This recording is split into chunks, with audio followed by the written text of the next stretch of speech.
Oi, gente querida. Me deu vontade só de dar um toque ou de repetir a mesma coisa que eu tenho falado já por tantos anos e cada vez mais, à medida em que o tempo vai amadurecendo, as coisas que antes você dizia e muita gente não compreendia, agora a compreensão se torna forçada, obrigada, se torna inevitável, em razão da implacabilidade da realidade, da imposição dos fatos. Eu venho dizendo, para quem me acompanha há muitos anos, que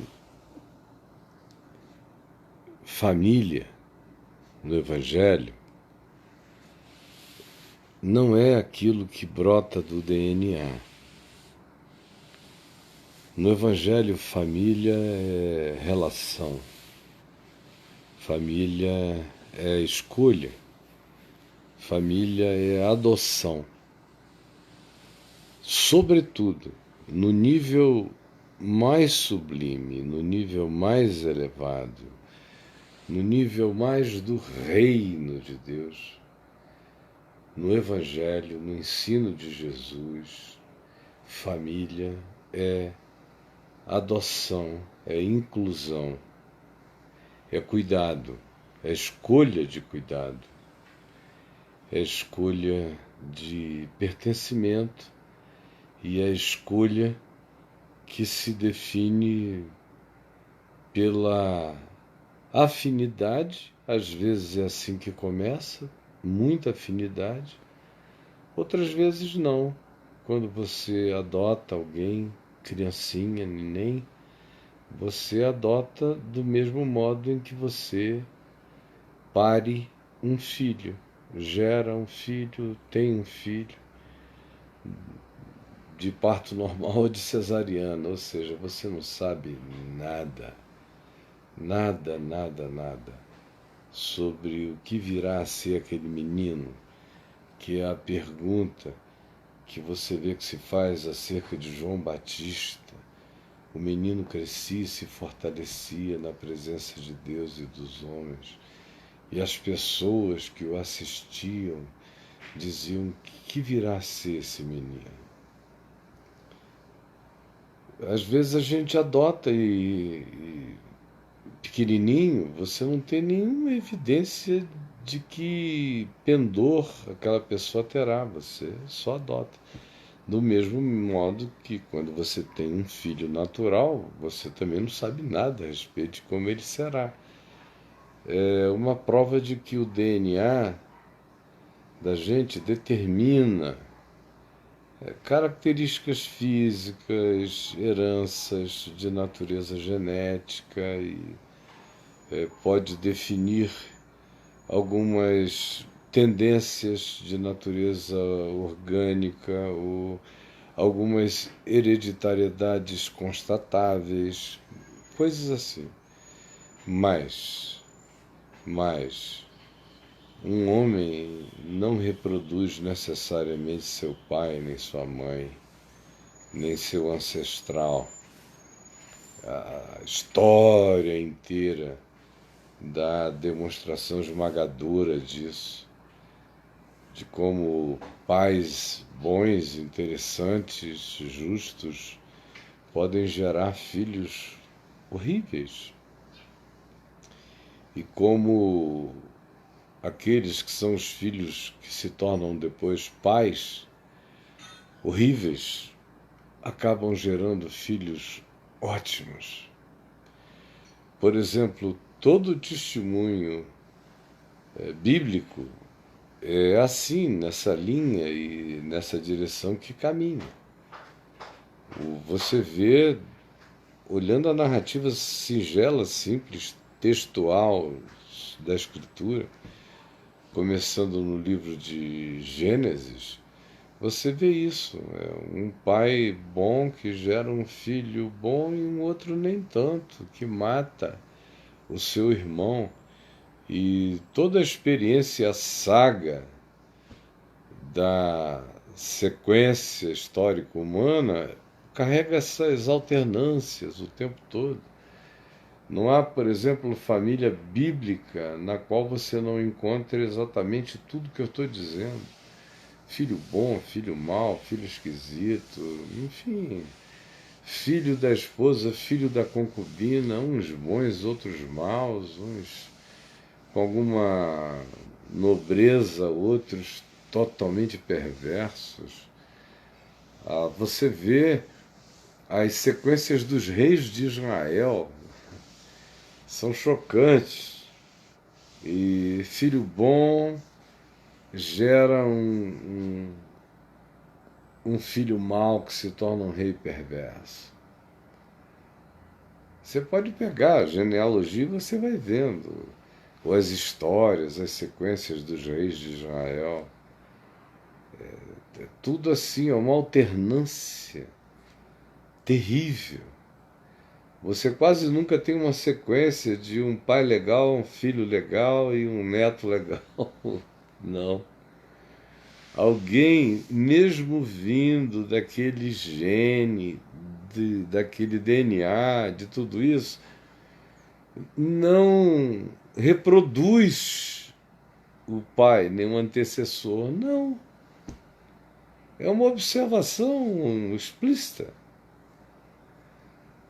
Na genealogia de Jesus, então, meu Deus, a genealogia de Jesus é a demonstração de que toda essa ufania, tanto de natureza genética, esse arianismo genético, tanto quanto a ufania, a jactância e o supremacismo de ordem moral,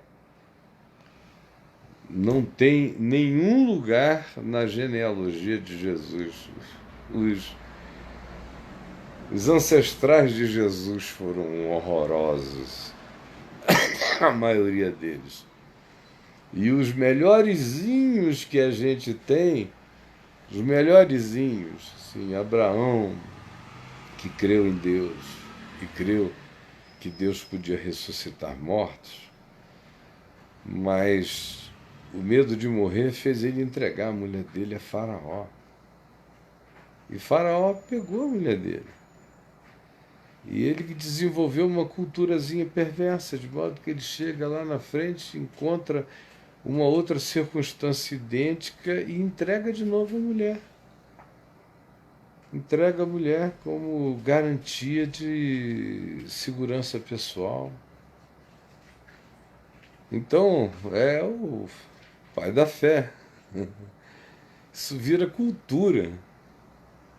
Aí o filho faz, o neto faz. Vira cultura. E dos filhos de Jacó, meu Deus, quanta coisa. Quanto ódio, assassinato, desprezo, ciúme, mentira, adultério do genro com a nora, filho canalha que pega a cunhada, segundo a instrução tradicional, mas se nega a dar um filho ao seu irmão, engravidando-a, de modo que só quer pegá-la, mas não quer honrar a sequência histórica da memória do seu irmão, e traições, chacinas. É uma brutalidade aquela genealogia de Jó. E não se diz que Jacó adotou ninguém, é tudo filho dele mesmo, carne da sua carne. Aí você segue e é a mesma coisa. Aí vem Jesus e quebra esse padrão do orgulho genético e do supremacismo genético e moral sem nenhum valor estatístico, sem nenhuma comprovação histórica, porque a história prova justamente o que eu estou dizendo, que ninguém tem garantias e que gene não confina ninguém a nenhuma forma de estado de saúde e de bondade. Gene não se transpõe para o caráter. Não se transpõe. Então vem Jesus e quebra esse karma genético. Vem Jesus e quebra o karma genético. Não do ponto de vista do que o gene naturalmente faz, do que ele foi determinado para fazer pelo Criador. Mas ele quebra o karma genético da presunção de que gente filha de determinadas pessoas sempre será gente que vai ser equivalente ao pai e à mãe bons que o produziram. E não será assim necessariamente. Quando acontece é maravilhoso. Por isso é que tem um mandamento mandando honrar pai e mãe, melhorar pai e mãe na gente. Por que tem um mandamento? Porque não é natural honrar pai e mãe na gente. Por isso é que tem um mandamento. Ainda é um mandamento com promessa, que diz para que você viva longamente. Oferece um prêmio de vida, de longevidade, o mandamento. Por quê? Porque não é natural. A gente é muito mal. Por isso é que tem um mandamento dizendo: não esqueça de honrar pai e mãe. Do mesmo modo, tem um para não cair em idolatria, porque nós somos naturalmente idólatras.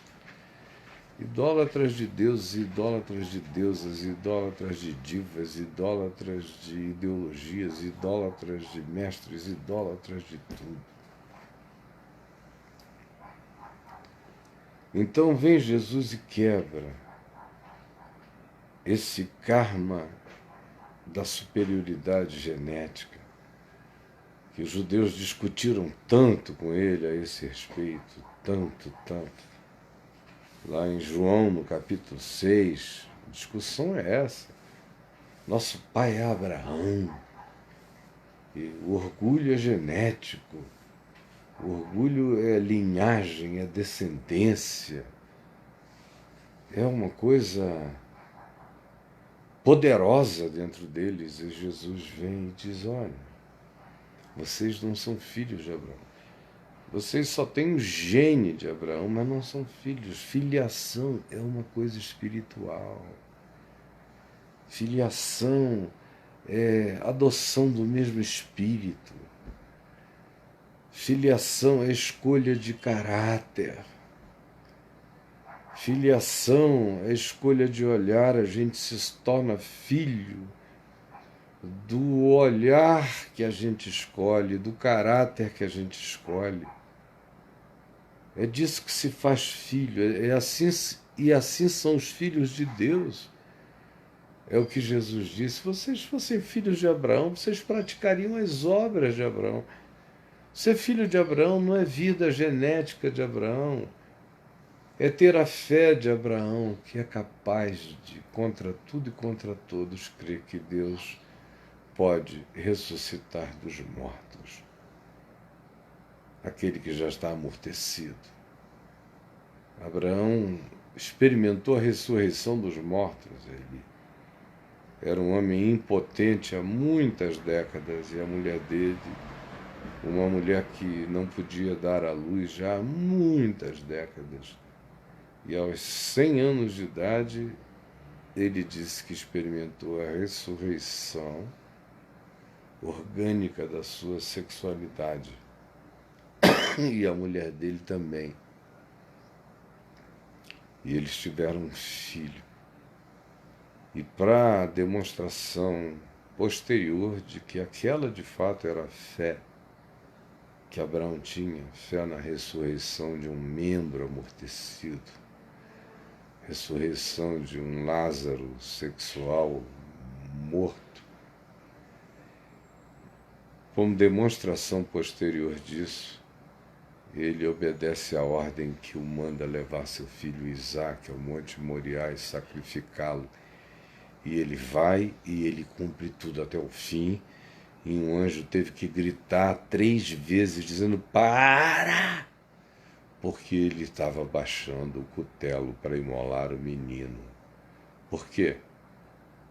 Porque ele cria que se Deus tinha prometido aquele filho e tinha dado aquele filho, e agora mandava ele imolar o filho, e ele não tinha dúvida de que era o mesmo Deus, é porque o mesmo Deus que o fez experimentar a paternidade depois dele estar sexualmente morto há meio século, e a mulher dele também, no entanto, eles conceberam um filho, o mesmo Deus que lhes dera o filho, que agora mandava imolar, era o que o haveria de ressuscitar dos mortos, porque Deus não mentiria em nenhuma das suas palavras, em nenhuma das suas promessas. Assim creu Abraão, e Jesus dizia: se vocês são filhos de Abraão, pratiquem as obras de Abraão. Creiam na vida, creiam na ressurreição, creiam na presença de Deus com vocês. E aí ele prossegue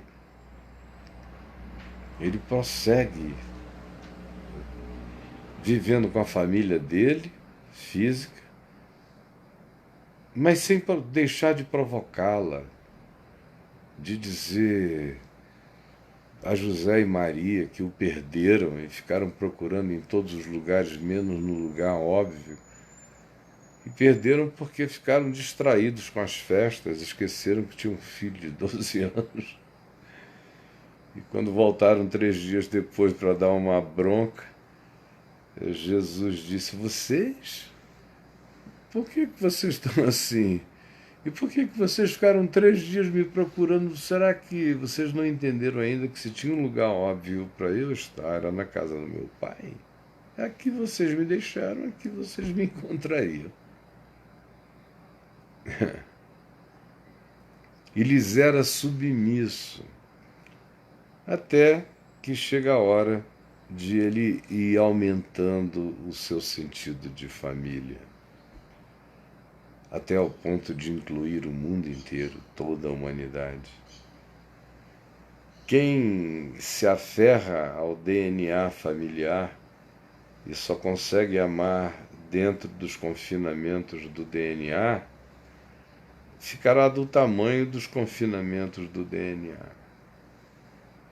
Aí Jesus deixa os confinamentos do DNA e vai amar o mundo inteiro. E quando a mãe dele quer tratá-lo com uma superioridade materna enciumada, manda chamar o menino lá dentro para que ele venha aqui fora, conforme Marcos 3. Ele pergunta: quem é minha mãe? Minha mãe? Lá fora? Aí olhou para cada senhorinha dentro da sala e falou: minha mãe, minhas irmãs e minha família está aqui dentro, porque minha mãe e minha família toda são todos aqueles que fazem a vontade do meu Pai. Do meu Pai.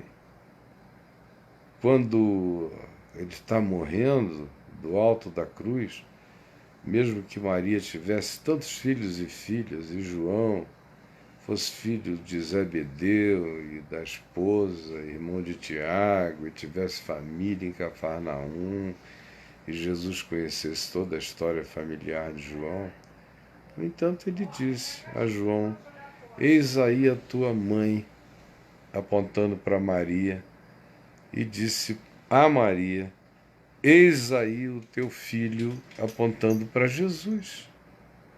Então, ele relativizou esse processo inteiro.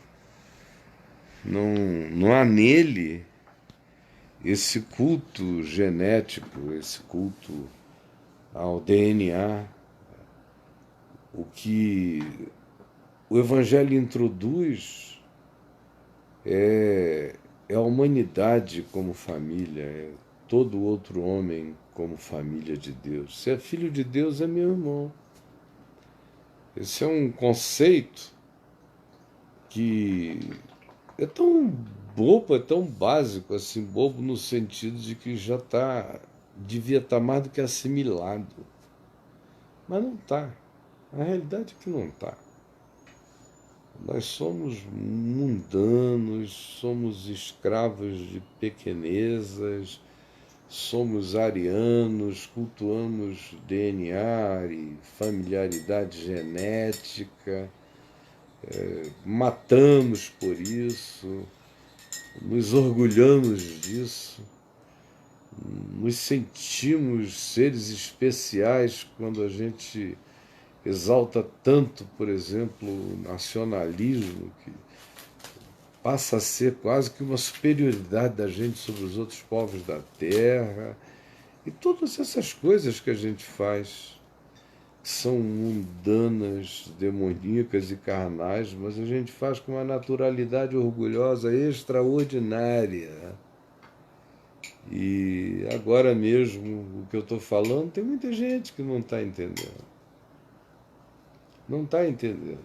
Mas um dos chamados do Evangelho é para, incluindo os da nossa própria casa, não nos tornarmos escravos dos da nossa própria casa.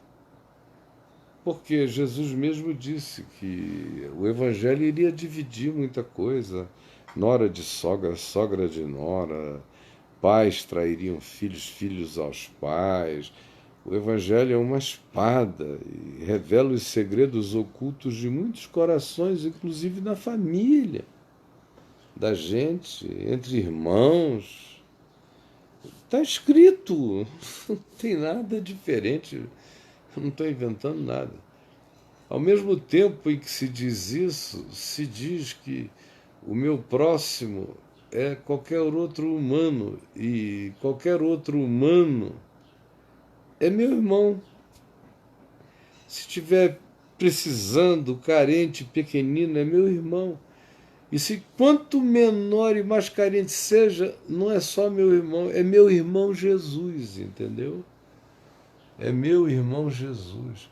O pessoal fica com essa de querer ser co-herdeiro de Cristo na glória, mas tem que ser co-herdeiro de Cristo na pobreza, na miséria, na solidariedade, na compaixão, na misericórdia, na percepção de Jesus no desprezado, no abandonado, no deixado, no marginalizado, no faminto, no que morre de frio, no esquisito, no estrangeiro, no feio.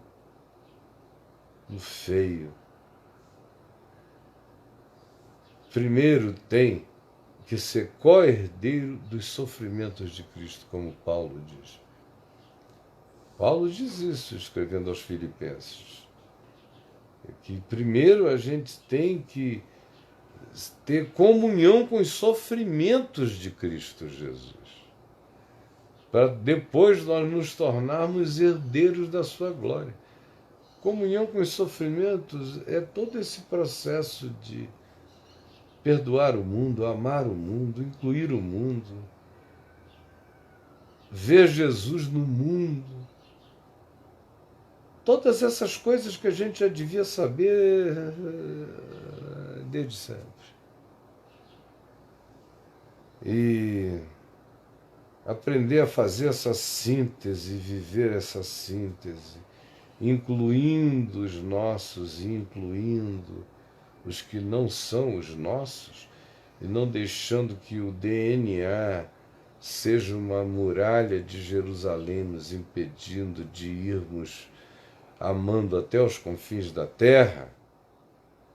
e tendo a capacidade de conhecer novos pais, novas mães, novos filhos, novos irmãos, novos espíritos, porque a humanidade para a qual eu sou chamado, a dela me tornar um representante, não tem confinamentos de DNA, de genética, de etnia, de nacionalismo, nem de gênero, nem de nível social, nem de nada disso, pois em Cristo Jesus isso não pode haver.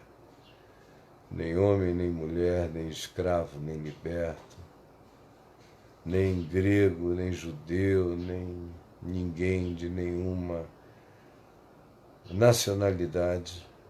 Em Cristo Jesus, todo nacionalismo morre, entendeu? O que existe é a humanidade. Em Cristo Jesus, todo arianismo e todo supremacismo racial precisam morrer. Do contrário, a gente está pisando em Jesus a segunda vez. A gente está pisando no sangue da cruz. A gente está gritando que Deus não amou ao mundo de tal maneira que deu seu Filho unigênito. A gente está só dizendo que Deus amou o mundo dos que nos interessa e que Jesus pertence a esses eleitos do mundo que a gente elegeu.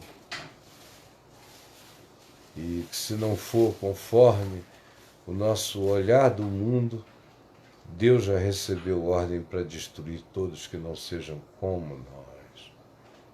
E aí a blasfêmia se institui. E aí tamanha loucura proclamada em nome de Deus, com orgulho do inferno e com o aplauso do diabo. Gente, eu espero não ter jogado água na cerveja de ninguém. Bom sábado. E sal grosso na picanha vai ajudar a digerir o que eu acabei de dizer. Beijinhos, corações ao alto. Compartilhem. Oiê. Cada um de vocês compartilha aqui com seus amigos. Tem muita gente na feira, no mercado, trabalhando. Eu nunca aviso a hora que eu vou entrar, eu entro. Beijinho para você também. Eu entro porque eu sei que vocês vão compartilhar com os amigos. Vamos pegar agora aqui toda aquela listona de amigos queridos e vão mandar para eles com esse convite para que a gente não deixe que nenhuma ideologia, seja ela qual seja, aprisione a gente assim. Pois conhecereis a verdade, e a verdade vos libertará.